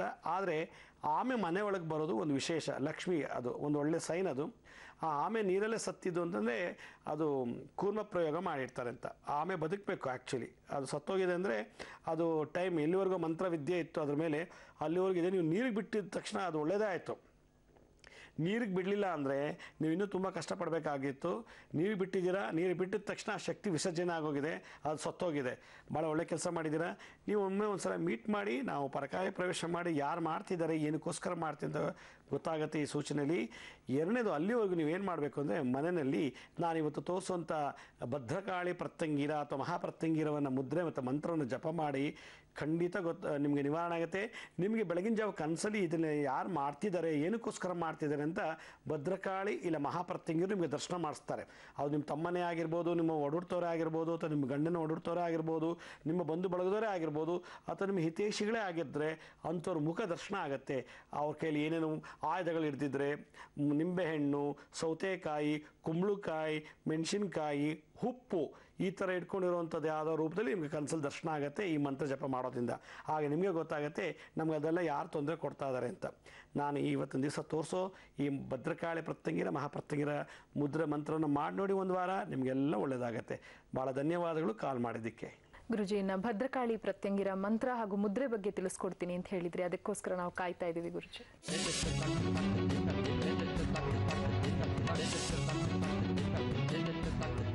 ಭದ್ರಕಾಳಿ ಈ ಮಂತ್ರ ಮತ್ತು ಮುದ್ರೆ ಭಾಳ ವಿಶೇಷ. ನಾನೀಗಾಗಲೇ ಕಳೆದ ಸಂಚಿಕೆಯಲ್ಲಿ ಈ ಪ್ರತ್ಯಂಗಿರ ಮುದ್ರೆ ತೋರಿಸಿದ್ದೆ. ಯಾರು ನದಿನಲ್ಲಿ ತಂತ್ರ ಪ್ರಯೋಗ ಬಾನಾಮತಿ ಮಾಡಿ ಹರಿಯೋ ನದಿಗೆ ಬಿಟ್ಬಿಡ್ತಾರೋ, ಜಲಪ್ರದೇಶದಲ್ಲಿ ಸಮುದ್ರ ಸಾಗರ ತಟೇ ತೀರೆ ಅಂದರೆ ಸಾಗರದ ದಡದಲ್ಲಿ, ಸಮುದ್ರದ ದಡದಲ್ಲಿ, ನದಿ ತಟೆ ನದಿ ದಡದಲ್ಲಿ, ಅಥವಾ ಸರೋವರ ತಟೆ ಸರೋವರ ಅದೇ ಕೆರೆ ದಡದಲ್ಲಿ ಯಾರು ಈ ಮಂತ್ರ ಪ್ರಯೋಗ ಬಾನಾಮತಿ ಪ್ರಯೋಗ ಮಾಡ್ತಾರೋ ಅಂಥವರು ಭದ್ರಕಾಳಿ ಪೂಜೆ ಮಾಡಬೇಕು. ಆ ನದಿ, ಕೆರೆ, ಸಮುದ್ರ ದಡದಲ್ಲಿ ಭದ್ರಕಾಳಿ ಪ್ರತ್ಯಂಗಿರು ಯೂಸ್ ಮಾಡಿ ಮಾಟ ಮಾಡ್ತಾರೆ ಮಂತ್ರವಾದಿಗಳು. ಅದೇ ದೇವಿನೇ ನಾವು ಆರಾಧನೆ ಮಾಡಿಬಿಟ್ರೆ ವಾಪಸ್ ಆ ಮಂತ್ರದೋಷ ಅವ್ರಿಗೆ ಹೊರಟೋಗುತ್ತೆ. ಹಾಗಾದರೆ ಆ ಜಲತತ್ವ ಇರೋ ಒಂದು ಈ ಕಿರುಬೆರಳಿದೆಯಲ್ಲ, ಈ ಕಿರುಬೆರಳಲ್ಲಿ ಜಲತತ್ವ ಇದೆ. ಇದು ಜಲ ರಕ್ತ ಕಕ್ಸಾಯಿಲಿ, ಮೂತ್ರ ಮತ್ತು ಜೊಲ್ಲು ಇವನ್ನೆಲ್ಲ ಕಂಟ್ರೋಲ್ ಮಾಡೋದು ಈ ಕಿರುಬೆರಳು. ರಕ್ತ ಕಕ್ಸಾಯಿಲಿ ಅಂತ ಮಾಟ ಮಾಡಿಸಿದ್ರೆ, ಮೂತ್ರ ಬಂದಾಗಲಿ, ಕಿಡ್ನಿ ಫೇಲ್ಯೂರ್ ಆಗಲಿ, ಎಸ್ಕ್ರಿಟರಿ ಸಿಸ್ಟಮ್ಗೆ ಸಂಬಂಧಪಟ್ಟಂಥ ಏನೇ ಇರಲಿ, ಅವನು ಮಕ್ಕಳೇ ಆಗದೇ ಇರಲಿ, ವೀರ್ಯಸ್ತಂಭನ, ರಕ್ತಸ್ತಂಭನ, ರಕ್ತಹೀನತೆ ಆಗಿ ಸಾಗಲಿ, ಮತ್ತು ಅವನು ಬಾಯಲೆಲ್ಲ ಒಣಗೋಗಿ ಜೊಲ್ಲೆಲ್ಲ ಒಣಗೋಗಿ ಅವನು ಇದ್ದಕ್ಕಿದ್ದಾಗೆ ಮೂರ್ಛೆ ಹೋಗಿ ಸಾಯಲಿ, ಮೂರ್ಛೆ ರೋಗ ಅಂದರೆ ಅಪಸ್ಮಾರ ರೋಗ, ಇದೆಲ್ಲ ನಮ್ಮ ಶರೀರದಲ್ಲಿ ಲಿಕ್ವಿಡಿಫಿಕೇಷನ್ ಕಮ್ಮಿ ಇದ್ದಾಗ, ದ್ರವ ರೂಪಗಳು ಕಮ್ಮಿ ಆದಾಗ ಆ ದೋಷಗಳು ಬರುತ್ತೆ. ಆ ಥರ ದೋಷನ ನಾವು ಬಂದ್ ಮಾಡಿಬಿಡ್ಬೇಕು. ಹೀಗೆ ನೋಡಿ, ಈ ರೀತಿ ಬಂದ್ ಮಾಡಬೇಕು. ಹೀಗೆ ಈ ರೀತಿ ಬಂದ್ ಮಾಡಿದ್ರೆ ನದಿ ದಡದಲ್ಲಿ, ಸಾಗರ ತಟ ಅಂದರೆ ದಡದಲ್ಲಿ, ಬಾವಿ ಹತ್ರ, ಸರೋವರದ ಹತ್ರ, ಸಮುದ್ರದ ಹತ್ರ, ನದಿ ಹತ್ರ ಯಾವ್ದಾದ್ರು ಜಲತತ್ವ ಇರೋ ಜಾಗದಲ್ಲಿ ಏನಾದ್ರು ಪ್ರಯೋಗಗಳು ಮಾಡಿದರೆ ಈ ಪ್ರತ್ಯಂಗಿರ ಮುದ್ರನೇ ಈ ರೀತಿ ಮಾಡಬೇಕು. ಕಿರುಬೆರಳ ಲಾಕ್ ಮಾಡಿದ್ರೆ ಆ ನದಿಗೆ ಮಂತ್ರಗಳನ್ನು ಮಾಡಿ ಪ್ರಯೋಗ ಮಾಡಿ ಪ್ರಾಣಿಗಳನ್ನು ತೇಲಿಸೋಕ್ಕೆ ಬಿಟ್ಬಿಟ್ಟಿದ್ರೆ, ಹೊರ್ಕೊಂಡು ಹೋಗೋ ರೀತಿ ಬಿಟ್ಟಿದ್ರೆ, ಇದನ್ನು ಬಂಧ ಮಾಡಿದ್ರೆ ಅದು ಸ್ತಂಭನ ಆಗುತ್ತೆ, ನಿಂತೋಗುತ್ತೆ. ಇದು ಈ ಮುದ್ರೆ ಭದ್ರಕಾಳಿ ಪ್ರತ್ಯಂಗಿರನ ಮುದ್ರೆ, ಆದರೆ ಮಂತ್ರ ಮಾತ್ರ ಭದ್ರಕಾಳಿ ಮಂತ್ರ. ಓಂ ಕ್ಷಂ ರಾಂ ಕ್ರೀಂ ಭಕ್ಷ ಜ್ವಾಲಾ ಜಿಹ್ವೆ ಕರಾಳ ದಂಷ್ಟೆ ಪ್ರತ್ಯಂಗಿರೆ ಭದ್ರಕಾಳಿ ಕ್ಷಂ ರಾಂ ಕ್ರೀಂ ಹುಂ ಫಟ್ ಸ್ವಾಹ. ಓಂ ಕ್ಷಂ ರಾಂ ಕ್ರೀಂ ಭಕ್ಷ ಜ್ವಾಲಾ ಜಿಹ್ವೆ ಕರಾಳ ದಂಷ್ಟೆ ಪ್ರತ್ಯಂಗಿರೆ ಭದ್ರಕಾಳಿ ಕ್ಷಂ ರಾಂ ಕ್ರೀಂ ಹುಂ ಫಟ್ ಸ್ವಾಹ. ಓಂ ಕ್ಷಂ ರಾಂ ಕ್ರೀಂ ಭಕ್ಷ ಜ್ವಾಲಾ ಜಿಹ್ವೆ ಕರಾಳ ದಂಷ್ಟಯ ಪ್ರತ್ಯಂಗಿರೆ ಭದ್ರಕಾಳಿ ಕ್ಷಂ ರಾಂ ಕ್ರೀಂ ಹುಂ ಫಟ್ ಸ್ವಾಹ ಅಂತೇಳಿ ವರ್ಷಾನುಗಟ್ಟಲೆ 20-50 ವರ್ಷದಿಂದ ಮಾಟ ಮಾಡಿ ಬಾನಾಮತಿ ಮಾಡಿ ನಿಮ್ಮ ಮನೇಲಿ ಎಲ್ಲರೂ ಊತ ಹಾಕಿದರೆ, ಆ ಭದ್ರವಾಗಿ ಊತ ಹಾಕಿದರೆ ಭದ್ರಕಾಳಿ ಓಪನ್ ಮಾಡಿಬಿಡ್ತಾರೆ. ಆಗ ನೀವು ಆ ಬಂಧನದಿಂದ ಮುಕ್ತರಾಗಬಹುದು. ಇದು ಭಾಳ ವಿಶೇಷವಾದಂಥ ಮಂತ್ರ. ಮುಂದೆ ಹೋಗ್ತಾ ಹೋಗ್ತಾ ಮಹಾಪ್ರತ್ಯಂಗಿರ ಮಂತ್ರವನ್ನು ಹೇಳ್ಕೊಡ್ತೀನಿ. ಭದ್ರಕಾಳಿ ಪ್ರತ್ಯಂಗಿರ ದೇವಿಯ ಮಂತ್ರ, ಮುದ್ರೆ, ಜಪ, ತಪ ಹಾಗೂ ಆರಾಧನೆ ಹೇಗೆ ಮಾಡಬೇಕು ಗುರುಗಳು ಈಗ ತಿಳಿಸ್ಕೊಡ್ಲಿದ್ದಾರೆ, ಕೇಳೋಣ. ಗುರುಜಿ, ಯಾರಿಗೆ ಎಂಥ ಮಾಟ ಮಂತ್ರ ದೋಷಗಳಿದ್ದರೂ ಕೂಡ, ಎಂಥ ಪರತಂತ್ರ ಪರಯಂತ್ರ ಪರಮಂತ್ರ ಕೃತ್ರಿಮ ದೋಷ ಇದ್ದರೂ ಕೂಡ ಭದ್ರಕಾಳಿ ಪ್ರತ್ಯಂಗಿರ ಇಲ್ಲ ನಾರಾಯಣಿ ಪ್ರತ್ಯಂಗಿರ ಮಾಡಬೇಕು ಅಂತ ಶಾಸ್ತ್ರ ಹೇಳುತ್ತೆ. ಅದಕ್ಕಿಂತಲೂ ಇನ್ನೂ ಅಡ್ವಾನ್ಸ್ ಆಗಿರೋದು ಮಹಾಪ್ರತ್ಯಂಗಿರ ಅಂತೇಳಿ. ಮಹಾಪ್ರತ್ಯಂಗಿರ ನಿಜ ಸ್ವರೂಪವಿರತಕ್ಕಂಥದ್ದೇ ಮಹಾಪ್ರತ್ಯಂಗಿರ. ಅದರಲ್ಲಿ ಭಾಳ ವಿಶೇಷ ಅಂದರೆ, ಎಂಥ ಸಣ್ಣ ಒಂದು ನಿಂಬೆಹಣ್ಣಿಂದ ಮಾಡಿಸಾಕಿರಲಿ ಇಲ್ಲ ದೊಡ್ಡ ಅಡ್ವಾನ್ಸ್ ಲೆವೆಲ್ ಮಾಟ ಮಾಡಿಸಿದ್ರು ಕೂಡ ಕ್ಷಣ ಮಾತ್ರದಲ್ಲಿ ನಿವಾರಣೆ ಮಾಡ್ತಾರಂತೆ ಈ ಮಹಾಪ್ರತ್ಯಂಗಿರ. ಆ ಮಂತ್ರ ಭಾಳ ವಿಶೇಷವಾದದ್ದು. ನಾನು ಇವತ್ತು ದಿವಸ ಸಮಸ್ತ ಕನ್ನಡದ ಎಲ್ಲ ಕನ್ನಡ ವೀಕ್ಷಕರಿಗೂ ಇದು ಮನೆಗಳಿಗೂ ಇದು ಯಾರು ಕೇಳ್ತಾರೋ ಕೂತ್ಕೊಂಡು ಅವ್ರಿಗೆ ಖಂಡಿತ ಇದು ಫಲಪ್ರಾಪ್ತಿಯಾಗ್ತದೆ. ಆ ಒಂದು ಮಂತ್ರ ನಾನು ಇವತ್ತು ವಿಶೇಷವಾಗಿ ಶುಕ್ರವಾರದಿಂದ ಇದು ನಿಮ್ಮೊಂದಿಗೆ ಹಂಚ್ಕೊಳ್ಳೋಕೆ ಇಷ್ಟಪಡ್ತೀನಿ. ಈ ಮಂತ್ರ ಗುರುಮುಖೇನ ಉಪದೇಶ ಆಗಬೇಕು. ಆ ಮಂತ್ರ ಭಾಳ ವಿಶೇಷವಾಗಿದೆ. ಆದರೆ ಮುದ್ರೆ ಮಾತ್ರ ಅದೇ ಮುದ್ರೆ ನಾವು ಮಾಡೋದು, ಆದರೆ ಮಂತ್ರ ಮಾತ್ರ ಭಾಳ ವಿಶೇಷ. ನಾನು ಕೊನೆಯಲ್ಲಿ ಲಘು ಮಂತ್ರನೂ ಕೂಡ ನಿಮ್ಗೆ ಹೇಳ್ಕೊಡ್ತೀನಿ. ಈ ಮಂತ್ರ ಪ್ರತಿಯೊಬ್ಬರು ಕೇಳಿದ್ಯಾರೆ ಒಮ್ಮೆ ಒಂದು ಸಲ ಕೇಳಿದ್ರೆ ಸಾಕಂತೆ ಅವ್ರ ಜನ್ಮತಃ ಅಂದರೆ ಜೀವತ ಇರೋವರೆಗೂ ಕೂಡ ಆ ಒಂದು ಮಾಟ ಮಂತ್ರ ತಾಕೋದಿಲ್ವಂತೆ. ಅಷ್ಟು ವಿಶೇಷವಾದಂಥ ಈ ಮಂತ್ರ ನೋಡಿ. ನಮ್ಮ 2 ಕಿರುಬೆರಳುಗಳಿಂದ ಈ ರೀತಿ ಲಾಕ್ ಮಾಡಿದ್ರೆ ಸಮಸ್ತ ಮಾಟ ಮಂತ್ರ ಬಾಣಾಮತಿಗಳು ಬಂದಾಗ್ಬಿಡುತ್ತೆ. ಈ ಕಿರುಬೆರಳೆ ಭಾಳ ವಿಶೇಷವಾದಂಥ ಬೆರಳು. ಇದಕ್ಕೆ ಬುಧಗ್ರಹ, ಕಿರುಬೆರಳು ಬುಧಗ್ರಹ ಮತ್ತು ಜಲತತ್ವವನ್ನು ತೋರಿಸುತ್ತೆ. ಹೀಗೆ ನರಸಿಂಹ ಮುದ್ರೆ ಹೇಗೆ ಮಾಡ್ತೀವಿ ಹಾಗೆಯೇ ಮಾಡಬೇಕು ಈ ಮುದ್ರೆನ. ಈ ನರಸಿಂಹ ಮುದ್ರೆಯಲ್ಲಿ ಒಂದು ವಿಶೇಷ ಏನಂದರೆ ಎಲ್ಲ ಬೆರಳು ಕುಂಚಿತ ಮಾಡ್ತೀವಿ, ಆದರೆ ಇಲ್ಲಿ ಕಿರುಬೆರಳನ್ನು ಲಾಕ್ ಮಾಡ್ತೀವಿ ಪ್ರತ್ಯಂಗಿರದಲ್ಲಿ. ಅದಕ್ಕೊಂದು ವಿಶೇಷವಾದಂಥ ಮಂತ್ರ ಓಂ ಹ್ರೀಂ ಈಂ ಗ್ಲೌಂ ಶ್ರೀಂ ಸೌಂ ಐಂ ಓಂ ನಮಃ ಕೃಷ್ಣವಾಸಸೆ ಶತಸಹಸ್ರಸಿಂಹವದನೆ ಅಷ್ಟಾದಶಭುಜೆ ಶತಪರಾಕ್ರಮಪೂಜಿತೆ ಅಜಿತೆ ಅಪರಾಜಿತೆ ದೇವಿ ಪ್ರತ್ಯಂಗಿರೆ ಪರಸೈನ್ಯ ಪರಕರ್ಮ ವಿಧ್ವಂಸಿನಿ ಪರಮಂತ್ರೋಭೇದಿನಿ ಪರಮಂತ್ರ ಪರಯಂತ್ರ ಪರತಂತ್ರೋ ಉಚ್ಚಾಟಿನಿ ಪರವಿದ್ಯಾಗ್ರಾಸಕರೆ ಸರ್ವಭೂತಧಮನಿ ಕ್ಷಂ ಗ್ಲೌಂ ಸೌಂ ಈಂ ಮ್ರೀಂ ಕ್ರೀಂ ಕ್ರಾಂ ಯೇ ಹೇಹಿ ಪ್ರತ್ಯಂಗಿರೆ ಚಿದಚಿದ್ರೂಪೆ ಸರ್ವ ಉಪದ್ರವೇಭ್ಯಃ ಸರ್ವಗ್ರಹದೋಷೇಭ್ಯಃ ಸರ್ವರೋಗೇಭ್ಯಃ ಪ್ರತ್ಯಂಗಿರೆ ಮಾಂ ರಕ್ಷ ರಕ್ಷ ಮ್ರಾಂ ಭ್ರೀಂ ಭ್ರೂಂ ಮ್ರೈಂ ಭ್ರೌಂ ರಃ ಕ್ಷಾಂ ಕ್ಷೀಂ ಕ್ಷೂಂ ಕ್ಷೈಂ ಕ್ಷೌಂ ಕ್ಷಃ ಗ್ಲಾಂ ಗ್ಲೀಂ ಗ್ಲೂಂ ಗ್ಲೈಂ ಗ್ಲೌಂ ಗ್ಲಃ ಪ್ರತ್ಯಂಗಿರೆ ಪರಬ್ರಹ್ಮ ಮಹಿಷಿ ಪರಮಕಾರುಣಿಕೆ ಯೇ ಹೇಹಿ ಮಮ ಶರೀರೆ ಆವೇಶಯ ಆವೇಶಯ ಮಮ ಹೃದಯೇ ಸ್ಫುರ ಸ್ಫುರ ಮಮಾಂಸೆ ಪ್ರಸ್ಫುರ ಪ್ರಸ್ಫುರ ಮಮಾಂಸೆ ರಕ್ಷ ರಕ್ಷ ಮಮ ಸರ್ವದುಷ್ಟಾನಾಂ ಪದಂ ವಾಚಂ ಮುಖಂ ಸ್ತಂಭಯ ಸ್ತಂಭಯ ಜಿಹ್ವಾಂ ಕೀಲಯ ಕೀಲಯ ಬುದ್ಧಿಂ ವಿನಾಶಯ ವಿನಾಶಯ ಪ್ರತ್ಯಂಗಿರೆ ಮಹಾಕುಂಡಲಿನಿ ಚಂದ್ರಕಲಾವತಂಸಿನಿ ಬೇತಾಳವಾಹನೆ ಪ್ರತ್ಯಂಗಿರೆ ಕಪಾಲಮಾಲಾಧಾರಿಣಿ ತ್ರಿಶೂಲವಜ್ರಾಂಕುಶಬಾಣ ಬಾಣಾಸನಪಾಣಿಪಾತ್ರ ಪೂರಿತಂ ಮಮ ಶತ್ರುಶ್ರೋಣಿತಂ ಪಿಬ ಪಿಬ ಮಮ ಶತ್ರುಮಾಂಸಂ ಖಾದಯ ಖಾದಯ ಮಮ ಶತ್ರುಂ ತಾಡಯ ತಾಡಯ ಮಮ ವೈರಿಜನಾನ್ ದಹ ದಹ ದು ಮಮ ವಿವಿಧ ದೋಷ ಮಮ ವೈರಿಜನಾನ್ ಭಕ್ಷಯ ಭಕ್ಷಯ ಪ್ರತ್ಯಂಗಿರೆ ಭಕ್ತಕಾರುಣಿಕೆ ಶೀಘ್ರಮೇವ ಭಕ್ಷಯ ಭಕ್ಷಯ ಶ್ರೀ ಪ್ರತ್ಯಂಗಿರೆ ದಯಾಮಾಂ ಕುರು ಕುರು ಮಮ ಶತ್ರುಂ ನಾಶಯ ನಾಶಯ ದೂಷಕಾನ್ ಸದ್ಯೋ ದೀರ್ಘರೋಗಯುಕ್ತಾನ್ ಕುರು ಕುರು ಬೇತಾಳ ಬ್ರಹ್ಮ ರಾಕ್ಷಸಾದಿಂ ಜಹಿ ಜಹಿ ಪ್ರಾರಬ್ಧ ಸಂಚಿತ ಕ್ರಿಯಾಮಾಣಾನ್ ದಹ ದಹ ಮಮ ಶತ್ರುನ್ ತಾಡಯ ತಾಡಯ ದೂಷಕಾನ್ ಸದ್ಯೋ ದೀರ್ಘರೋಗಯುಕ್ತಾನ್ ಕುರು ಕುರು ಪ್ರತ್ಯಂಗಿರೆ ಪ್ರಾಣಶಕ್ತಿಮಯೇ ಮಮ ವೈರಿಜನ ಪ್ರಾಣಾನ್ ಹನ ಹನ ಮಮ ವೈರಿಜನ ಪ್ರಾಣಾನ್ ಮರ್ಧಯ ಮರ್ಧಯ ಮಮ ವೈರಿಜನ ಪ್ರಾಣಾನ್ ನಾಶಯ ನಾಶಯ ಶ್ರೀಂ ಓಂ ಕ್ರೀಂ ಗ್ಲೌಂ ಸೌಂ ಹ್ರೀಂ ಪ್ರತ್ಯಂಗಿರೆ ಮಹಾಮಾಯೆ ದೇವಿ ದೇವಿ ಮಮ ಮನೋವಾಂಚಿತ ಸರ್ವಕಾರ್ಯ ಸಿದ್ಧಿಂ ಕುರು ಕುರು ಮಾಂ ರಕ್ಷ ರಕ್ಷ ಪ್ರತ್ಯಂಗಿರೆ ಸ್ವಾಹ ಅಂಥೇಳಿ ಈ ಒಂದು ದೊಡ್ಡ ವಿಶೇಷವಾದಂಥ ಮಂತ್ರ. ಮಮ ವೈರಿಜನಾಂ ಪ್ರಾಣಾನ್ ಹನ ಹನ, ನನ್ನ ವೈರಿಜ ಪ್ರಾಣವನ್ನು ಹನ ಮಾಡು, ನಾಶ ಮಾಡು. ಮಮ ವೈರಿಜನ ಪ್ರಾಣಾನ್ ಮರ್ಧಯ ಮರ್ಧಯ, ಮಮ ವೈರಿಜನ ಪ್ರಾಣಾನ್ ನಾಶಯ ನಾಶಯ. ಅಂತ ಹೇಳಿ ಈ ಮಂತ್ರದಲ್ಲಿ ಬರುತ್ತೆ. ಯಾವಾಗ ಈ ಮಂತ್ರದಲ್ಲಿ ಮಮ ಅಂದರೆ ನನಗೆ ಯಾರು ತೊಂದರೆ ಕೊಡ್ತಿದ್ದಾರೋ ಅವ್ರು ನೀನೇ ನೋಡ್ಕೋ ಅಂತ ಹೇಳಿದ್ರೆ ಸಾಕು, ಈ ಮಹಾಪ್ರತ್ಯಂಗಿರ ಭಾಳ ಅವನು ಓಡಾಡ್ಸ್ಕೊಂಡು ಹೋಗ್ಬಿಡ್ತಂತೆ. ಈ ಒಂದು ಮಂತ್ರ ಹೇಳಿ ಹೋಮ ಮಾಡಿಬಿಟ್ರೆ ಮನೆಯಲ್ಲಿ ಅವನು ಎಂಥ ಪ್ರಚಂಡ ಮಂತ್ರವಾದಿ ಆಗಿದ್ರು, ಈವನ್ ದೇವತೆಗಳು ನಮಗೆ ಶತ್ರುಗಳಾಗಿರು ಕೂಡ ಬಂಧನದಿಂದ ಮುಕ್ತ ಮಾಡಿಬಿಡ್ತಾರಂತೆ ಈ ಪ್ರತ್ಯಂಗಿರ. ಅಷ್ಟು ಪವರ್ಫುಲ್ ಈ ಮಂತ್ರ. ಆದರೆ ಇದು ದೊಡ್ಡ ಮಂತ್ರ ಹೇಳೋಕ್ಕಾಗಲ್ಲ, ಎಲ್ಲರೂ ಇದು ಉಪದೇಶ ಆಗಬೇಕು. ಅದಕ್ಕೆ ಓಂ ಐಂ ಹ್ರೀಂ ಶ್ರೀಂ ಆಂ ಹ್ರೀಂ ಕ್ರೋಂ ಕ್ಷೋಂ ಪ್ರತ್ಯಂಗಿರಾಯೈ ನಮಃ. ಓಂ ಐಂ ಹ್ರೀಂ ಶ್ರೀಂ ಆಂ ಹ್ರೀಂ ಕ್ರೋಂ ಕ್ಷೋಂ ಪ್ರತ್ಯಂಗಿರಾಯೈ ನಮಃ. ಓಂ ಐಂ ಹ್ರೀಂ ಶ್ರೀಂ ಆಂ ಹ್ರೀಂ ಕ್ರೋಂ ಕ್ಷೋಂ ಪ್ರತ್ಯಂಗಿರಾಯೈ ನಮಃ ಅಂಥೇಳಿ ಇದನ್ನು 108 ಸಲ ಜಪ ಮಾಡಬೇಕು. ದಕ್ಷಿಣಕ್ಕೆ ಮುಖ ಮಾಡಕೂಡ್ತು. ಯಾಕೆಂದರೆ ದಕ್ಷಿಣದಲ್ಲೇ ನಮಗೆ ಸಾವು ಬರೋದು, ದಕ್ಷಿಣದಲ್ಲೇ ಆಕ್ಸಿಡೆಂಟ್ ಎಲ್ಲ ಮಾಡೋದು. ಸ್ತಂಭನ, ಮಾರಣ, ಕೀಳನ, ಉಚ್ಚಾಟನ, ವಿದ್ವೇಷಣ, ಮೋಹನ, ಈ ಷಟ್ಕ್ರಿಯೆಗಳನ್ನೆಲ್ಲ ದಕ್ಷಿಣ ದಿಕ್ಕಿನಲ್ಲೇ ಕೂತು ಮಾಡೋದು ಈ ಮಾಂತ್ರಿಕರು. ಆದ್ದರಿಂದ ಆ ದಿಕ್ಕಿಗೆ ಕೂತು ಮಾಡಿಬಿಟ್ರೆ ನಾವು ಅದು ವಾಪಸ್ ರಿವರ್ಸ್ ಹೊರಟೋಗುತ್ತೆ.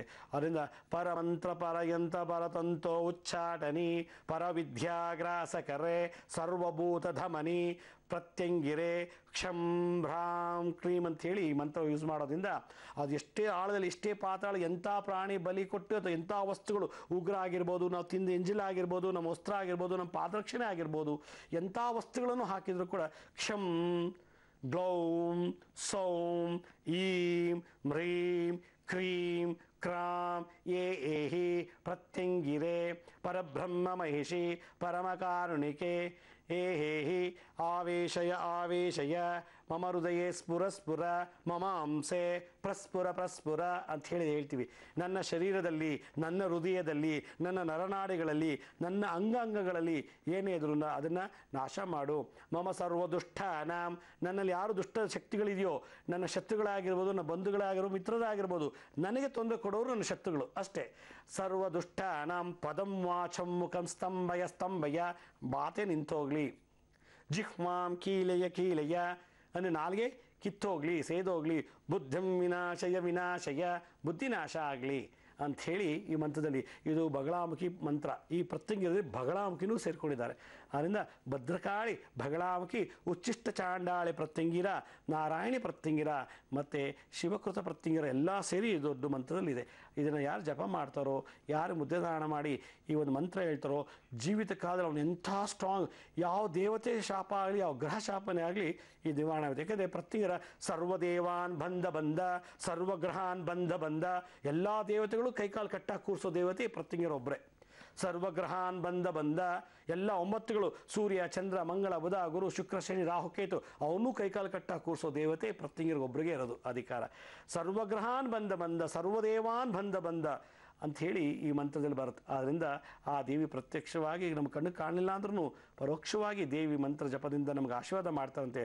ಆದ್ದರಿಂದ ಯಾರು ಈ ಮಾಟ ಮಂತ್ರ ಮಾಡಿಸ್ತಾರೋ ಅವ್ರಿಗೂ ಕೂಡ ತೊಂದರೆ ಆಗಿಬಿಡುತ್ತೆ ಈ ಮಂತ್ರದಿಂದ. ಅದಕ್ಕೆ ದಯವಿಟ್ಟು ಹೇಳ್ತಾ ಇದ್ದೀನಿ ಎಲ್ರಿಗೂ, ಯಾರಿಗೂ ಮಾಟ ಮಾಡಿಸ್ಬೇಡಿ. ಅಪ್ಪಿತಪ್ಪಿ ಯಾರು ಕೇಳಿದ್ರೆ ಈ ಮಂತ್ರ ಅವ್ರ ಮನೆ ಮಾಡಿಬಿಟ್ಟು ಅದು ನಿಮಗೆ ರಿವರ್ಸ್ ಆಗಿಬಿಡುತ್ತೆ. ಆಮೇಲೆ ನಿಮ್ಮ ರಿಪೇರಿ ಮಾಡೋಕ್ಕೆ ಸಾಧ್ಯನೇ ಇಲ್ಲ, ಅಷ್ಟು ಭಾಳ ಪವರ್ ಇದು. ಅದರಿಂದ ಯಾರೂ ಮಾಟ ಮಂತ್ರ ಮಾಡಿಸ್ಬಾರ್ದು. ಎಲ್ರಿಗೂ ಒಳ್ಳೇದಾಗಲಿ, ನಾವು ಕಷ್ಟದಲ್ಲಿದ್ದರೂ ಪರವಾಗಿಲ್ಲ, ಎಲ್ಲರೂ ಒಳ್ಳೇದಾಗಲಿ ಅನ್ನೋ ಭಾವನೆ ಬಂದರೆ ನಿಮ್ಮಲ್ಲಿ ಆ ಅದೃಷ್ಟ ಲಕ್ಷ್ಮಿ ವಾಸ ಮಾಡ್ತಾಳೆ. ಇಲ್ಲ ನಮ್ಮ ಅದೃಷ್ಟ ನಾವೇ ಸುಟ್ಕೊಂಡ್ಬಿಡ್ತೀವಿ. ಅದನ್ನು ಯಾವುದೇ ಕಾರಣಕ್ಕೂ ನಾವು ಮಾಟ ಮಾಡಿಸ್ಬಾರ್ದು. ಅದಕ್ಕೆ ಈ ಪ್ರತ್ಯಂಗಿರ ಎಲ್ರಿಗೂ ಒಳ್ಳೇದಾಗಲಿ. ಪ್ರತಿಯೊಬ್ಬರ ಮೇಲೂ ಒಬ್ಬರು ಪ್ರತ್ಯಂಗಿರ ಆರಾಧಕರಾಗಿರಬೇಕು, ಪ್ರತಿಯೊಬ್ಬರ ಮೇಲೆ ಒಬ್ಬ ಮಂತ್ರವಾದ ಇರಬೇಕು ಅನ್ನೋದೇ ನನ್ನ ಆಸೆ. ಅದಕ್ಕೆ ಓಂ ಐಂ ಹ್ರೀಂ ಶ್ರೀಂ ಆಂ ಹ್ರೀಂ ಕ್ರೋಂ ಕ್ಷೋಂ ಪ್ರತ್ಯಂಗಿರಾಯೈ ನಮಃ ಅಂತೇಳಿ ಮುದ್ರೆ ಹಿಡ್ಕೊಂಡು ಕೂತ್ಕೊಂಡು ಜಪ ಮಾಡಿ 108 ದಿವಸ ಎಂಥ ಕುಷ್ಠರೋಗಿ ನಿವಾರಣೆ ಆಗಿಬಿಡ್ತಾನೆ, ಎಂಥ ನಡೆದದೂ ನಡೆದು ಬಿಡ್ತಾನೆ. ಮತ್ತು ಅವ್ರಿಗೆ ಎಂಥ ತಾಪತ್ರಗಳಿರಲಿ ಈ ಮಂತ್ರ ಜಪ ಮಾಡಿ ನಾಳೆ ಬೆಳಗ್ಗೆ ಏನಾಗುತ್ತೆ ಅಂತ ನಿಮಗೆ ಗೊತ್ತಾಗುತ್ತೆ. ಕನಸು ಸೂಚನೆ ಕೊಡುತ್ತೆ. ನಿಮ್ಗೆ ಇಂಟ್ಯೂಷನ್ ಹೇಳುತ್ತೆ, ನಾನು ಇವತ್ತು ಹೋಗಬಾರ್ದು, ನನಗೆ ಆಕ್ಸಿಡೆಂಟ್ ಆಗುತ್ತೆ, ಇವತ್ತೇನೋ ತೊಂದರೆ ಆಗುತ್ತೆ. ನಿಮಗೆ ಮತಿ ಕೊಡ್ತಾಳೆ ಆ ಭಗವತಿ, ಇವತ್ತೇನೋ ತೊಂದರೆ ಇದೆ, ಹೋಗಬೇಡ. ಆ ದೇವಿ ಒಂದು ಶಕ್ತಿ ತಡೆಯುತ್ತೆ, ಭಕ್ತರನ್ನು ಕಾಪಾಡ್ತಾಳೆ ಯಾವುದೋ ರೂಪದಲ್ಲಿ. ಅಥವಾ ಇನ್ಯಾರೋ ಮುಖಾಂತರ ಬಂದ್ಬಿಟ್ಟು ಇವತ್ತು ಹೋಗಬೇಡಿಯಪ್ಪ ಅಂತ ಹೇಳಿಸ್ಬಿಡ್ತಾರೆ. ಇನ್ಯಾವುದೋ ಒಂದು ರೂಪದಲ್ಲಿ ಬಂದುಬಿಟ್ಟು ತೊಗೊಳ್ಳಿ ಇದನ್ನ ಇಟ್ಕೊಳ್ಳಿ ಅಂತ ಕೊಡ್ತಾರೆ. ಏನು ಬೇಕು ಅಂತಿರೋದು ಅದು ಬಂದು ಮನೆ ಒಂದು ಬಂದು ಸೇರುತ್ತದು. ಇದು ನಾಕೊಂಡಂಥ ಅನುಭವ. ಆದ್ದರಿಂದ ಈ ಪ್ರತ್ಯಂಗಿರ ಜಪವನ್ನು ಯಾರು ಮಾಡ್ತಾರೋ ಅವ್ರಿಗೆ ಬಹಳ ಒಳ್ಳೆಯದು. ಪ್ರತಿಯೊಬ್ಬರು ಮನೇಲಿ ಒಬ್ಬರು ಇದನ್ನು ಜಪ ಮಾಡಬೇಕು. ಆಗ ನಿಮ್ಮ ವಾಸ್ತಿಗೆ ಯಾವುದೇ ತೊಂದರೆ ಬರಲ್ಲ. ಒಬ್ಬ ಮನೇಲೂ ಇದು ಮಂತ್ರ ಕಲ್ತು ಇದನ್ನು ಜಪ ಮಾಡಿದ್ದಾರೆ ನಿಮ್ಮ ವಂಶ ಪೂರ್ತಿ ಸುಖವಾಗಿರ್ತಾರೆ. ಇದನ್ನು ಯಾರು ಮಾಡಲಿಲ್ವೋ ಈ ಥರ ಎಲ್ಲ ಮಾಟ ಕೂಟ ಮಂತ್ರ ಬಾಧೆಗಳೆಲ್ಲ ಶುರು ಆಗಿಬಿಡುತ್ತೆ. ಆದ್ದರಿಂದ ದಿನನಿತ್ಯ ನಾವು ಈ ಭದ್ರಕಾಳಿ ಪ್ರತ್ಯಂಗಿರ ಅಥವಾ ಮಹಾಪ್ರತ್ಯಂಗಿರ, ನಾರಾಯಣಿ ಪ್ರತ್ಯಂಗಿರ, ಶಿವಕೃತ್ಯ ಪ್ರತ್ಯಂಗಿರ, ಬ್ರಹ್ಮಕೃತ್ಯ ಪ್ರತ್ಯಂಗಿರನ ಜಪ ಮಾಡ್ತಿರ್ಬೇಕು. ವರ್ಷಕ್ಕೊಂದ್ಸಲಾದ್ರೂ ಹೋಮ ಮಾಡು. ಜಗತ್ತಿನ ಎಲ್ಲ ಅಶ್ವಮೇಧ ಯಾಗ ಎಂತಿಂಥ ಯಾಗಗಳಿದೆಯೋ ಅದಕ್ಕೆಂತಲಿಗೂ ಮಿಗಿಲಾದದ್ದು ಈ ಪ್ರತ್ಯಂಗಿರ ಹೋಮ. ಅದಕ್ಕೆಂದರೆ ಮೆಣಸಿನ್ಕಾಯಿನ ಹಾಕ್ತೀವಿ. ಅದಕ್ಕೆ ಮೆಣಸಿನ್ಕಾಯಿ ಹಾಕಿ ಮಾಡೋದು 64 ರೀತಿ ಬಿಳಿ ಸಾಸಿವೆ ಅಂತೆ, ಮೆಣಸಂತೆ, ಬೆಳ್ಳುಳ್ಳಿ ಎಲ್ಲ ವೆರೈಟಿಗಳು ಅದನ್ನು ಹಾಕಿ ಹೋಮ ಮಾಡೋವಂಥದ್ದು. ಇದು ಒಂದು ವಾಸ್ತುನಲ್ಲಿ ಮಾಡಿದ್ರೆ ಸಾಕು 100 ವರ್ಷ ಆಯುಸ್ಸಿರುತ್ತಂತೆ ಆ ಮನೆಗೆ. ಆ 100 ವರ್ಷ ಉಡುವಂಥ ಎಲ್ಲ ಮನೆ ಜನಗಳು ಒಳ್ಳೆಯದಾಗುತ್ತಂತೆ. ಯಾಕೆಂದರೆ ಆ ಪ್ರತ್ಯಂಗಿರದೆ ಆ ಮನೆಗೆ ಅಧಿದೇವತೆ ಆಗಿಬಿಡ್ತಾರಂತೆ. ಯಾಕೆಂದರೆ ಸ್ಮಶಾನವಾಸಿ ಅಲ್ವಾ, ನಾವು ಅವ್ರ ಮನೆ ಕರೆದು ಕೂರಿಸ್ದಂಗೆ ಆಗಿಬಿಡುತ್ತೆ. ಅದರಿಂದ ಅಂತೂ ವಿಶೇಷವಾದದ್ದು ಈ ಪ್ರತ್ಯಂಗಿರ. ಅದಕ್ಕೆ ನಿಮ್ಮಲ್ಲಿ ಏನಾದ್ರು ಮಾಟ ಮಂತ್ರಗಳು ದೋಷ ಇದ್ದರೆ ಮೊದಲು ನೀವು ಪತ್ತೆ ಹಚ್ಚಿ ಮಂತ್ರ ಮಾಡಿದ್ರೆ ಆಮೇಲೆ ಬೇಕು ನೀವು ಜ್ಯೋತಿಷ್ಯ ಹೋಗಿ ಆ ಜ್ಯೋತಿಷ್ಯರು ಏನು ಹೇಳ್ತಾರೋ ಅದೆಲ್ಲ ಮಾಡಿ. ಸುದರ್ಶನ ಹೋಮ ಎಲ್ಲ ಹೇಳ್ತಾರೆ. ಜ್ಯೋತಿಷಿಗಳು ಹೇಳಿದ್ದು ಮಾಡಬೇಡಿ ಅಂತ ಹೇಳ್ತಿಲ್ಲ. ಅದಕ್ಕೆ ಮುಂಚೆ ನೀವೇ ಸ್ವಲ್ಪ ಮನೆ ಕೂತ್ಕೊಂಡು ಯೋಚನೆ ಮಾಡಿ ಈ ಪ್ರಯೋಗ ಮಾಡಿದ್ದಾರೆ ನಿಮ್ಮ ದುಡ್ಡು ಸೇವ್ ಆಗುತ್ತೆ. ಈ ಮನೆ ಸರಿ ಇಲ್ಲ ಆ ಮನೆ ಸರಿ ಅಂತ ಹೋಗೋ ಬದಲು ಇರೋ ಮನೆಯೇ ಸರಿ ಮಾಡ್ಕೊಂಡು ಚೆನ್ನಾಗಿರ್ಬೋದು. ಯಾವ ಡಾಕ್ಟರ್ ಹತ್ರನೂ ಹೋಗೋ ಅವಶ್ಯಕತೆ ಇಲ್ಲ. ಆದ್ದರಿಂದ ನಿಮಗೆ ನೀವೇ ಸುಧಾರಿಸ್ಕೊಳ್ಬೇಕು ಅಂದರೆ ಈ ಮಂತ್ರ ಸಾಧನೆ ಮಾಡಿ ಮತ್ತು ಈ ಮುದ್ರೆ ಧಾರಣೆ ಮಾಡಿ, ಖಂಡಿತ ಒಳ್ಳೆಯದಾಗತ್ತೆ. ಗುರುಜಿ, ಕಾರ್ಯಕ್ರಮಕ್ಕೆ ಆಗಮಿಸಿ ಅನೇಕ ಉಪಯುಕ್ತಕರವಾದಂಥ ಮಾಹಿತಿಯನ್ನು ತಿಳಿಸ್ಕೊಟ್ರಿ. ಎಲ್ಲ ಮಾಹಿತಿಗಾಗಿ ಧನ್ಯವಾದಗಳು ತಮಗೆ. ಸಾಯಿರಾಮ್. ವೀಕ್ಷಕರೇ, ಹೋಗ್ಬರೋ ಸಮಯ ಆಗಿದೆ. ಎಂದಿನಂತೆ ಮತ್ತೆ ನಿಮ್ಮೆಲ್ಲರ ಭೇಟಿ ನಾಳೆ ಬೆಳಗ್ಗೆ ಸರಿಯಾಗಿ 8:30ಕ್ಕೆ ನಿಮ್ಮೆಲ್ಲರ ನೆಚ್ಚಿನ ಕೋಲ್ಗೇಟ್ ಮಾರ್ನಿಂಗ್ ಮಂತ್ರ ವಿಶೇಷ ಕಾರ್ಯಕ್ರಮದಲ್ಲಿ. ಅಲ್ಲಿವರೆಗೂ ವಂದನೆಗಳು.